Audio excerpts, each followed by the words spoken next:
Hey everybody, welcome back to another round of engineering. And yeah, today we are going to discuss Kirchhoff's laws. So hopefully these should sound familiar considering that you have seen these at some time during your physics experience. So Kirchhoff's laws. Okay. And just a general review of first what Kirchhoff's laws are and then how to actually apply them for circuit analysis. So the first thing I will say is that Kirchhoff's laws, it's just a renaming of a couple of ideas that you have known since general physics. Number one, energy conservation.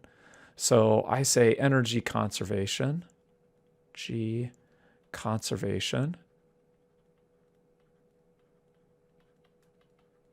And coupled along with that, charge conservation. That's really what Kirchhoff's two laws are talking about. Now, in the parlance of circuits, energy conservation, we say Kirchhoff's voltage law, KVL. And what this says is that if we travel a loop around the circuit. So remember, a loop is a closed path starting at one node, going around, not passing twice through any node, and ending up at the same spot. Okay? If you travel around a loop, Kirchhoff's voltage law says that the change in potential around a closed loop is equal to 0. You could write this a slightly different way. You could say that the summation of the voltage jumps must equal the summation of the voltage drops. This would be a different way of saying it. Now, I say that's energy conservation because the idea is that if you gain electric potential energy, you must also lose electric potential energy when you arrive back to the same position. So there's that. So there's KVL, Kirchhoff's voltage law. Charge conservation manifests itself in Kirchhoff's current law.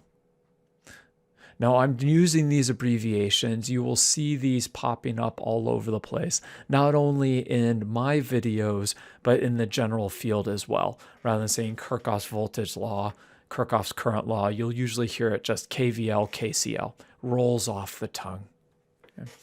So KCL is how we express charge conservation. Okay. So Kirchhoff's current law says that when you have an essential node, the current flowing into that essential node needs to equal the current going out of that essential node. So I'll say the sum, you could say the sum of all currents, and I'll use lowercase I. So this could be for time independent or time dependent currents. So the summation of I is equal to 0 when we're talking about a junction. Okay. Or a different way to say it is that the summation of all the currents going in to the essential node must equal all of the currents flowing out of the essential node. Okay. So there is Kirchhoff's voltage law and Kirchhoff's current law, just as a brief reminder. Okay. Good. So let's go ahead and start thinking about how do we apply Kirchhoff's laws to do a circuit analysis. Now, I should mention Kirchhoff's laws will always work. It's just that sometimes they'll be messy. So let's get an idea. How do we apply Kirchhoff's laws? Well, I'll give you kind of the way of going about it, and then we'll apply it to a couple of circuits. So to recap, when we're applying Kirchhoff's voltage laws or Kirchhoff's current laws to analyze a circuit, I kind of run through a checklist of ideas. So number one, what I would encourage you to do is choose directions for I.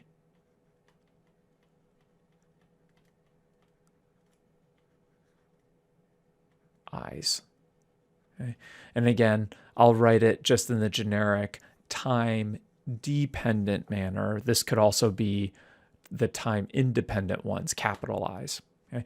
So when you look at a circuit, choose a direction for I. Okay. And along with that, you should also ask yourself, how many I's do you need? Question mark. This goes back to our conversation about thinking about essential nodes, and essential branches. If you can identify the number of essential branches, that should give you the number of currents actually needed. Okay. Believe that each essential branch has its own unique current. So if you can identify the number of essential branches, you know how many currents you need to find. Of course, that tells you, if you know the number of currents, you know how many equations you need to write. Okay, so that's why step 2 is needed. So step 3. And this depends on personal, preference.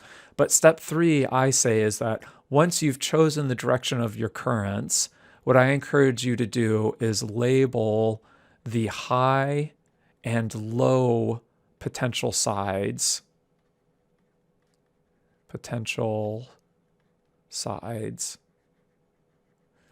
of all, I'll underline all circuit elements.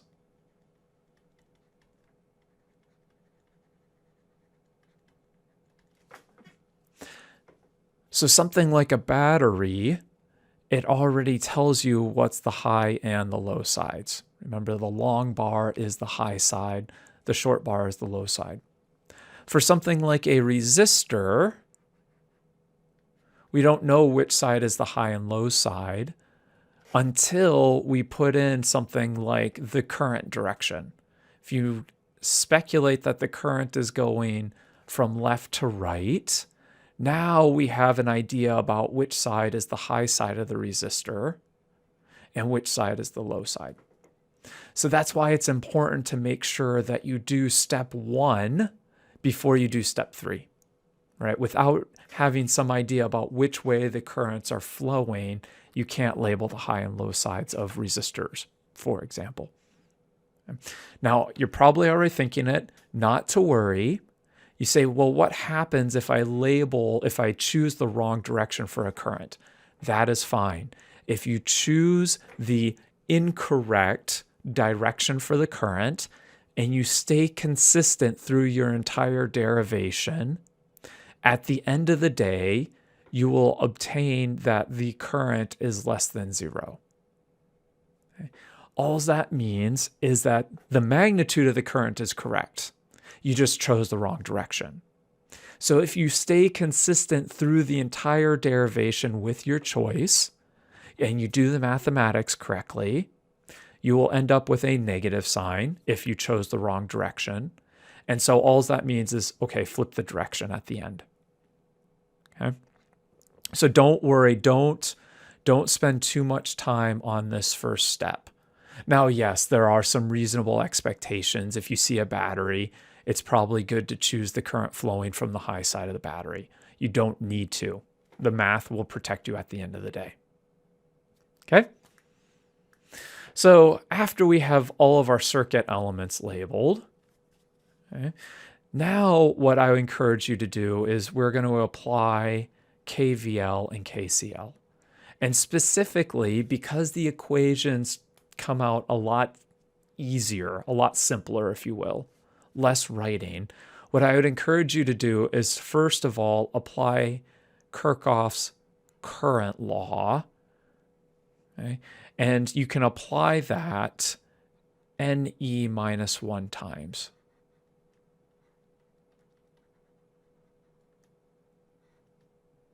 Okay. So the number of essential nodes I am labeling as NE. Okay. So maybe I should put that over here. I'll say the number of essential nodes, I'll call that NE. The number of essential branches, I'll say BE, excuse me, boy.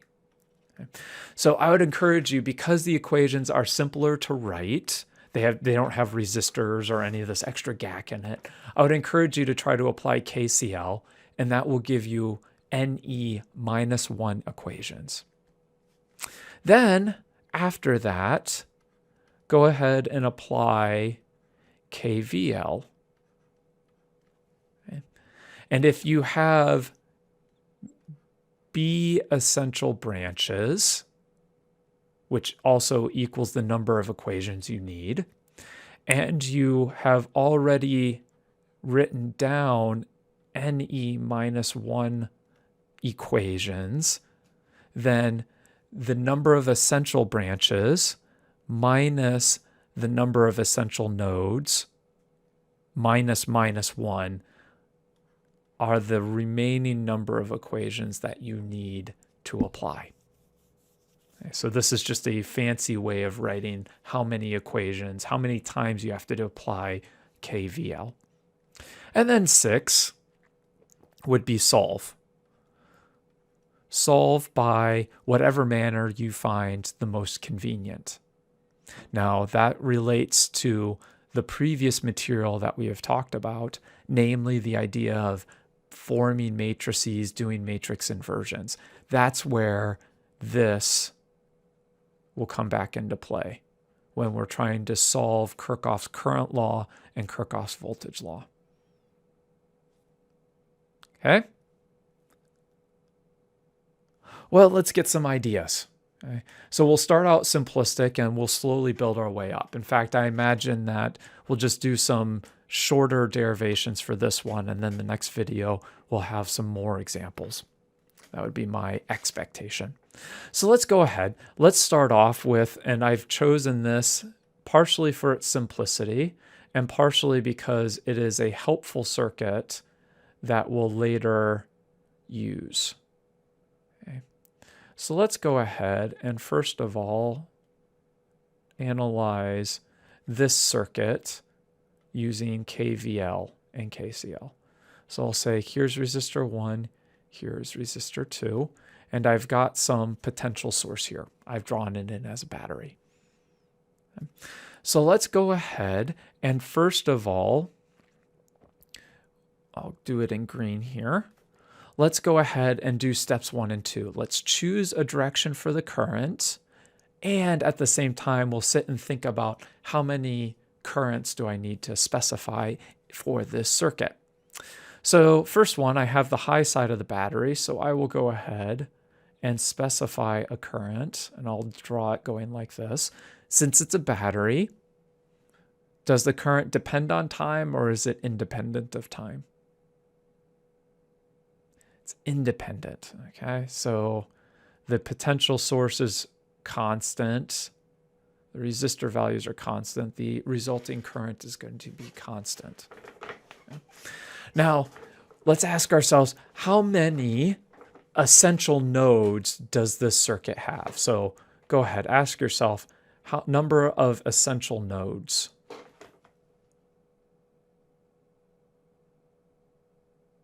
Survey says none.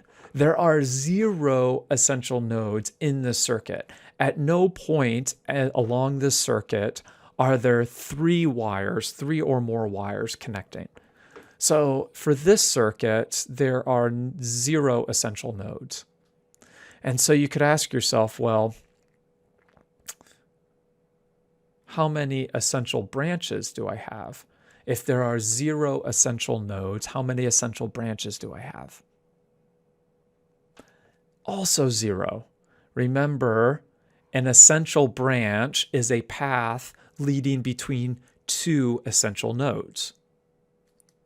So if there are no essential nodes, there cannot be any essential branches.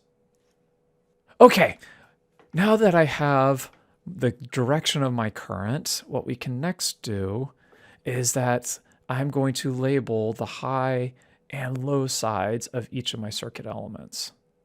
So I'll go through. Now keep in mind, the battery has a predetermined high and low side. Okay. So what's next on the plate? Well, I would like to apply KCL, Kirchhoff's current law, but I recognize that since I have no junctions, since my essential nodes is 0, there is no place for me to actually apply Kirchhoff's current law. Okay? You have to have an essential node in order to apply Kirchhoff's current law. So I cannot get any of the equations there. So I go down to Kirchhoff's voltage law. And here we recognize that, okay, well, I'll leave it like this. I'll say V jumps is equal to the summation of V drops. So what am I going to do? Let us choose a starting location on the circuit. I will go ahead and choose the lower left-hand corner. Okay. And I am going to walk around the loop in the direction, and I'm going to go in the direction of I. Okay. That's me. Okay. And it doesn't matter if you go clockwise or counterclockwise, because we have written the high and low sides. That will help us know if it's a jump or a drop. So it doesn't matter which direction you choose to go. I tend to just go clockwise. So we'll walk along, yada, yada, yada, a nice log. And first of all, we see a jump. Okay, so we'll put that on the jump side, and I'll call that V battery. Okay. We'll keep walking, and we go from the high to the low side, so that is a drop. So I'll put that on the right side of this equation, which I have given for the drops. So I will put the potential drop across R1, and I keep going, and I have another drop. So I will do the potential drop across R2. Well, now I've completed everything. I've gone around and I end up back at my starting point. I have successfully completed the loop. And so the last thing that I need to do is now I need to substitute in the expression for a potential drop across a resistor, otherwise known as Ohm's law. Good. So now I'm going to substitute in Ohm's law.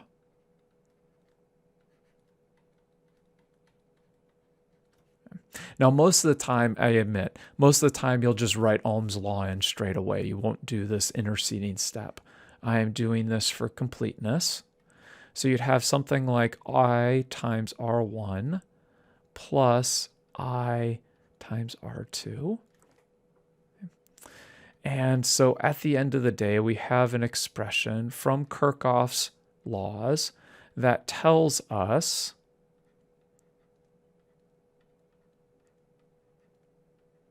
that the potential drop of the battery, the potential of the battery must equal the current times the sum of the two resistors. Now there's two things I'll point out here. Number one, notice that these resistors are in series. And through our application of Ohm's law, through our application of Kirchhoff's law, we have arrived at an expression that tells us that when two resistors are in series, I can treat that as an equivalent resistor where the resistance is the sum of the individual resistors. In other words, when in series, say in series, the equivalent resistance is equal to the sum of the individual resistors. So that's one thing. And you can use that idea to simplify the circuit sometimes. So that's one technique for simplifying the circuit. The other thing I will point out is that this arrangement, I'll go ahead and get rid of this for a moment. This type of circuit is sometimes referred to as a voltage divider.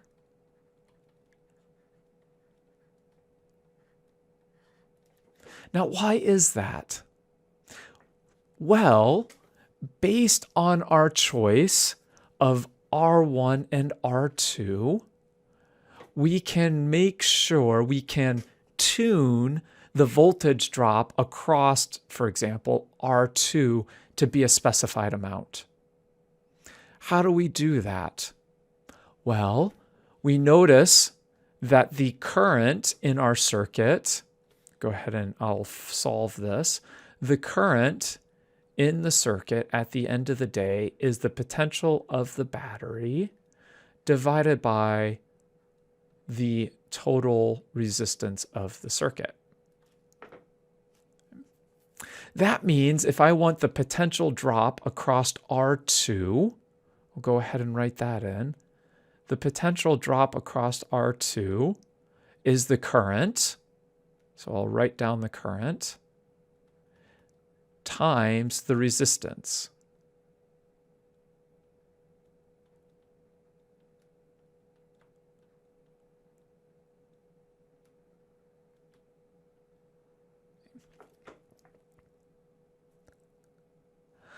So what does this mean? I'm looking at this term in parentheses here. With the appropriate choice of R1 and R2, we can make sure that we can tune the potential drop across the second resistor. You say, well, why not the first resistor? Yes, you could tune it across the first resistor if you want as well. Okay. Cool, huh? Yeah. Okay. So keep that in mind. This is a useful tool to have this voltage divider in your back pocket. Well, let's go ahead. Let's consider another situation. Here we go. This one's slightly different. We will run it like this, where rather than having the two resistors in series, you can automatically, you've got an idea here. So go ahead, analyze this circuit applying KVL and KCL.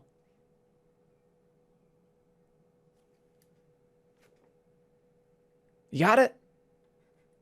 Sweet. Okay, I'll walk you through as well. So I'm going to go ahead. I'll use green here. And here I will call this one I.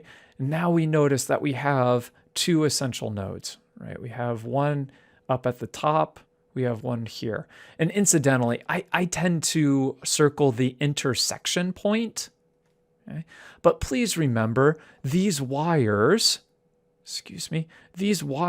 are considered perfect conductors, which means I can make them as long or as short as I want without affecting the electrical properties, if you will, the function of the circuit.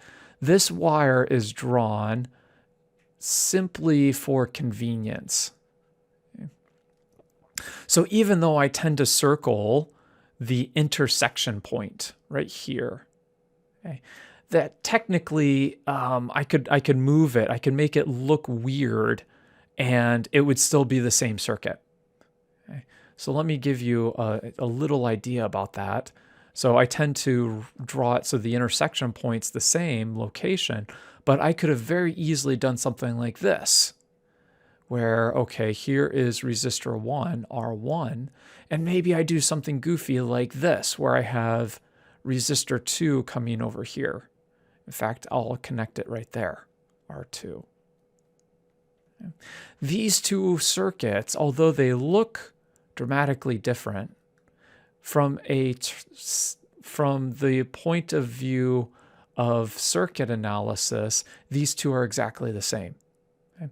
And please note that this whole thing right here is still one essential node. So sometimes it's a bit, it takes a bit of practice. And frankly, I get tricked too. I look at something and I have to remind myself about these essential nodes sometimes. So this top one is this whole thing that I have highlighted is one essential node. And while I'm at it, I'll do the highlighter and we'll do it in orange here. So hopefully this will give us some contrast. Nope, not really.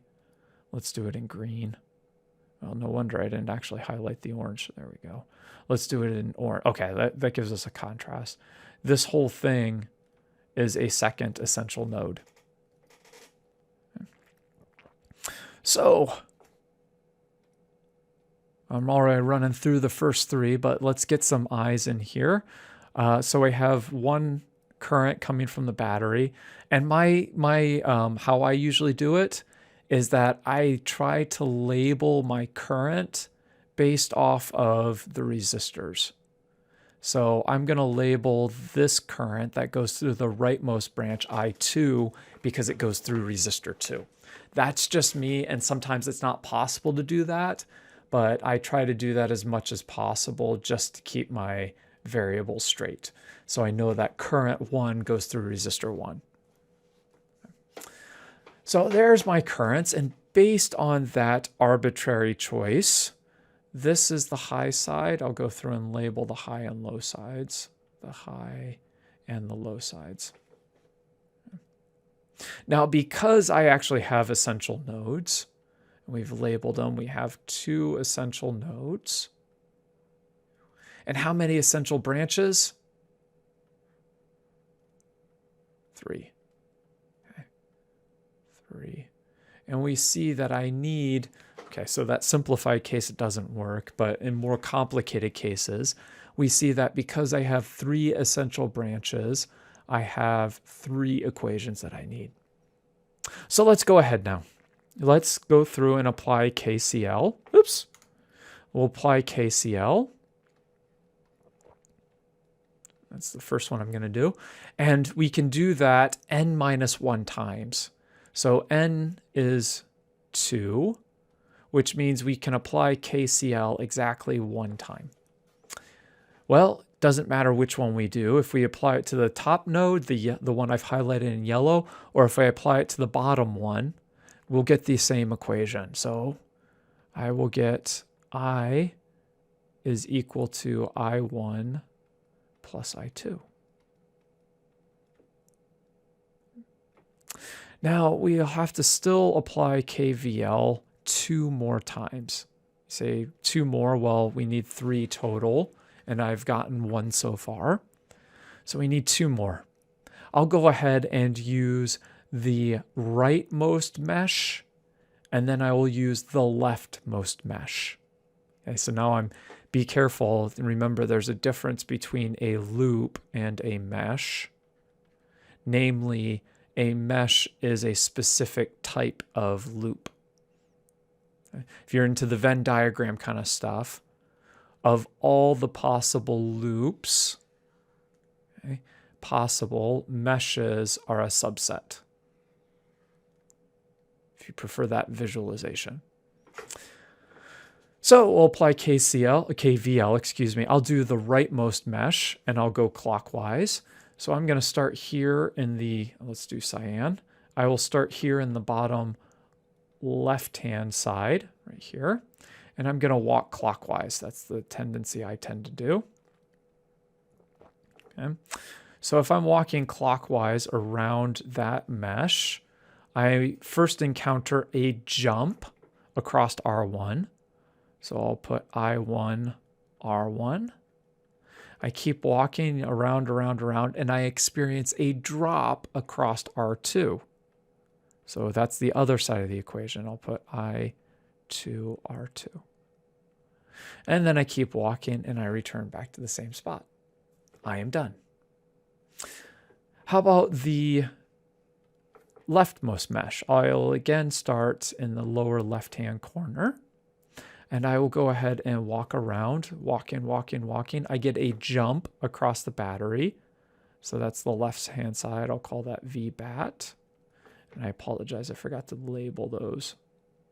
Keep walking, and I get a drop across R1.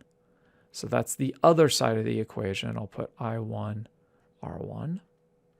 Keep walking, walking, walking, walking, and I return back to my spot. Done. I now have 3 equations containing my 3 unknowns.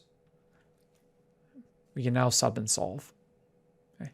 Now again, realize you could also do your matrix stuff, right? My equations are linear in I, and so I could set up in fact, good practice. Go ahead.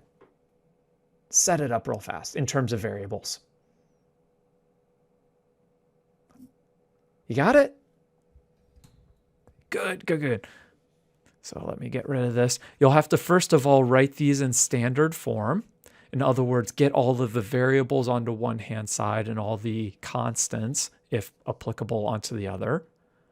So if I wanted to write this in standard form, I would have something like I negative I1 minus I2 equals 0. For this second equation, I would have, I'll write it out like this. I'll say 0 plus R1 I1 minus R2 I2 equals 0.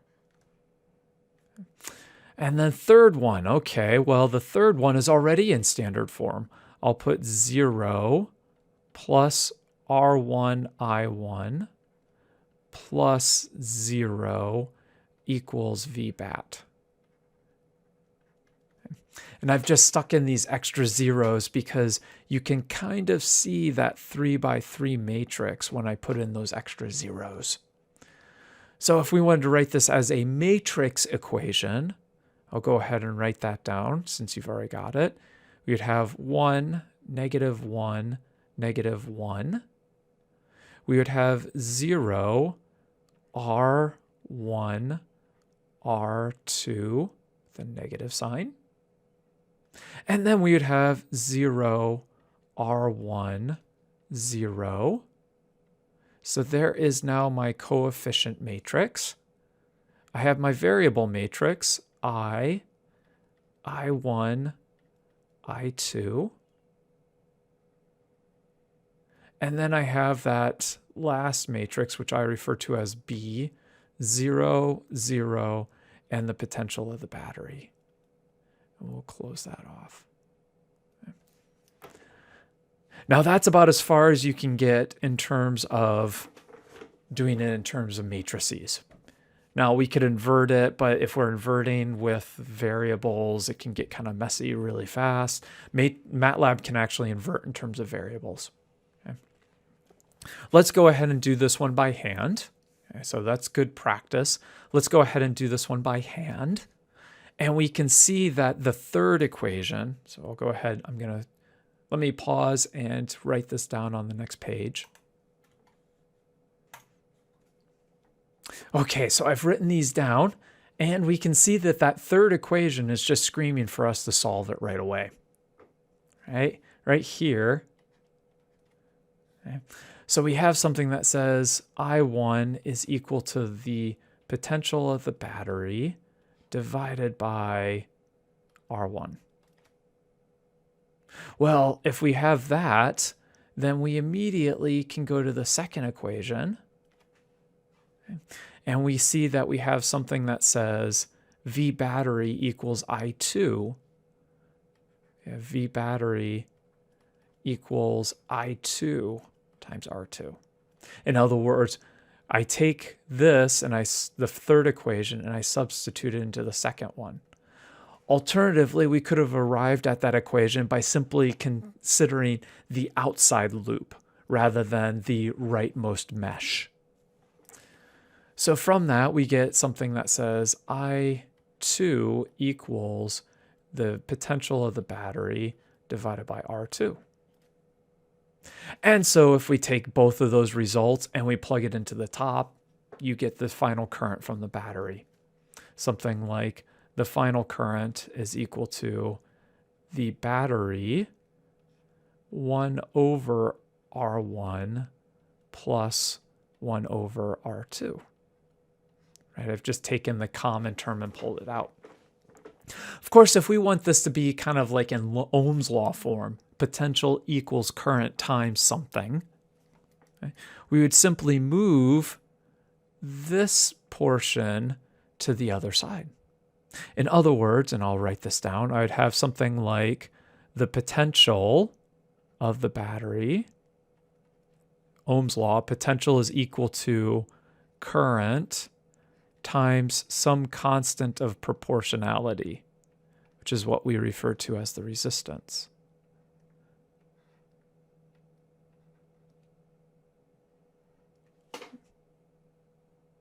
Now here again, I'll stop and I'll say, hey, look at this, right? Right here, okay, that has a value of a resistance. Okay?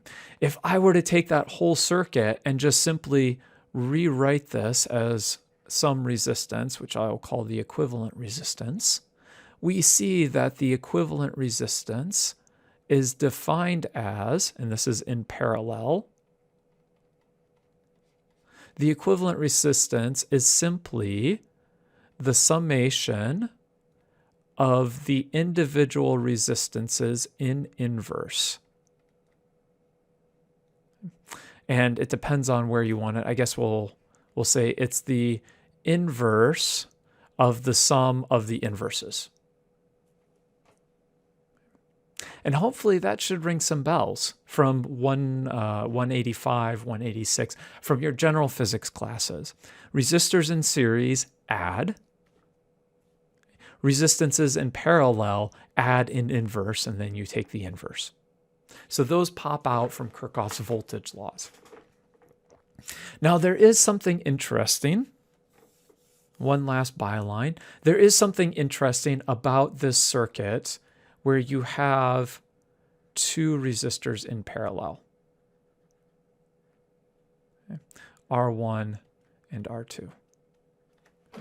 But instead of having what I would consider a voltage source, ask yourself what would happen if I had some current supply instead. In other words, rather than knowing the potential drop across the resistors, you know the total current. What this ends up being, this arrangement is called a current divider.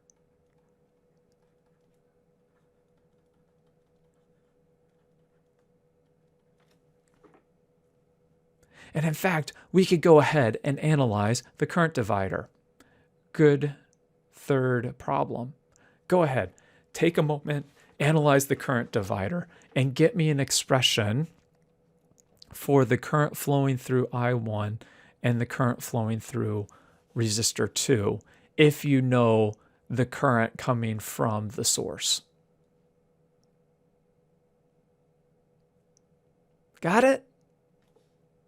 Good.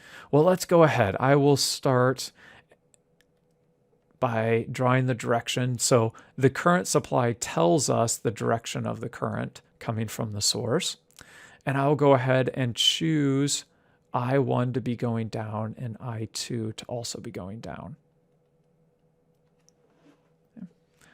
Now, based on that, we see that, okay, this is the high and the low side. This is the high and the low side. And keep in mind, we don't know the potential drop or jump across the source. So I'll call this V source, and we don't know that. We know the current. We do not know the potential. So again, we have three unknowns. Well, I'll go ahead. I'll apply KCL and write down I is equal to I1 plus I2. Keeping in mind, we know this I. That is known. So I've changed the problem a little bit. The previous problem, we didn't know I, and we knew the potential source. This problem, we don't know the potential, but we know the current. Okay, so it's a slight difference. Okay, and that's all we have for KCL. Well, how about KVL? I will again choose the rightmost mesh and the leftmost mesh. So considering the rightmost mesh going clockwise, I have a jump of I1 R1 is equal to the drop I2 R2. And considering this is the right mesh, consider the left mesh.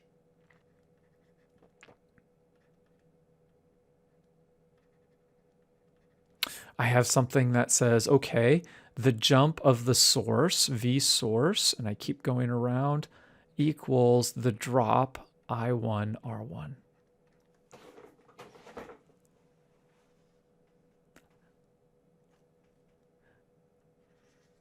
So let's go ahead and solve. So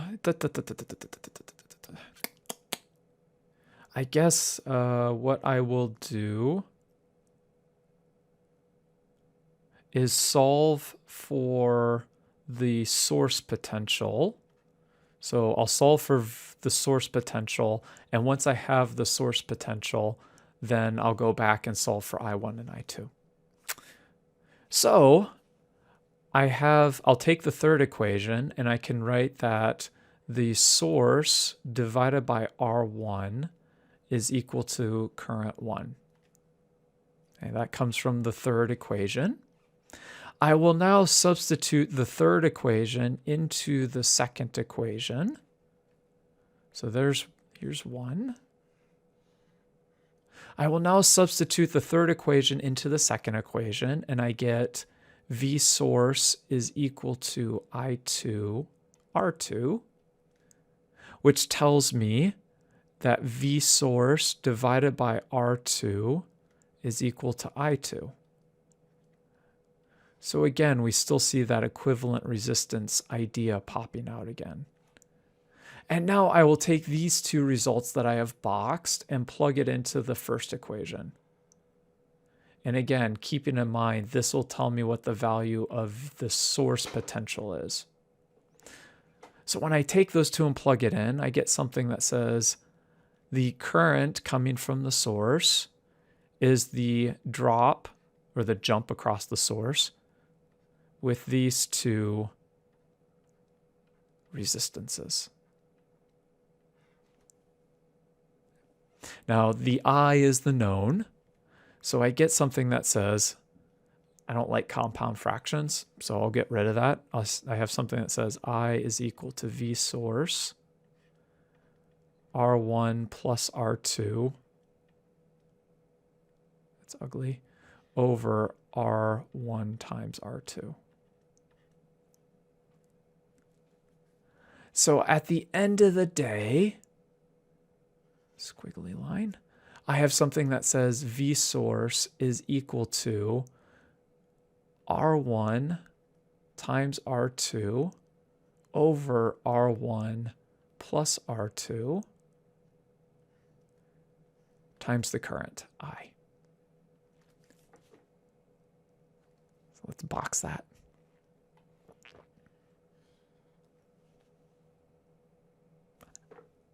Good so far?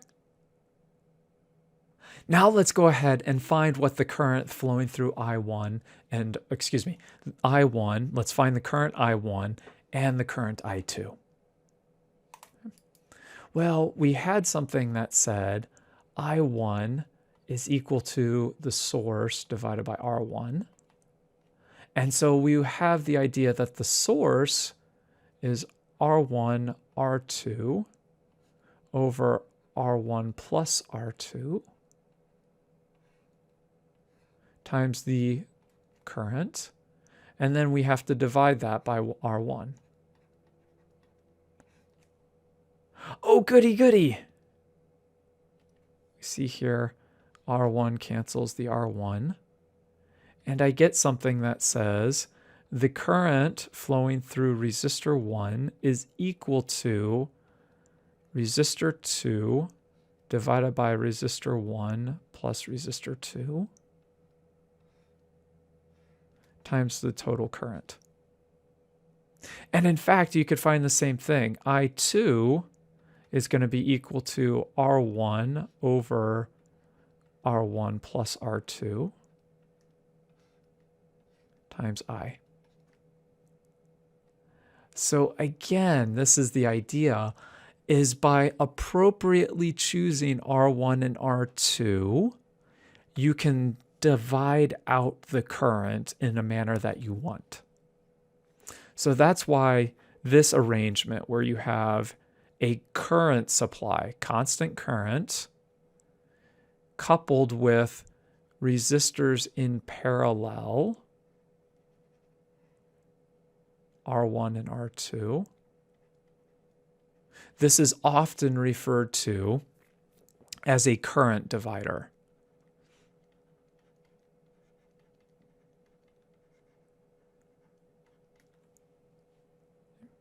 So you could imagine for a moment if you have a device that you need to control how much current goes to it. You could use a current divider. Just appropriately choosing the ratio of R1 and R2. Pretty cool, huh? Okay, so I think that's all I'll do for right now. Just kind of reviewing about Kirchhoff's law, trying to jog your memory about resistors in parallel and series. But the next video, we'll do some more complicated examples. We'll just launch right into it. Here's a circuit, let's analyze it. Here's a circuit, we'll analyze it. And we'll probably start throwing in some of these dependent sources as well. So stay tuned for that. Thanks for your attention. I'll see you next time.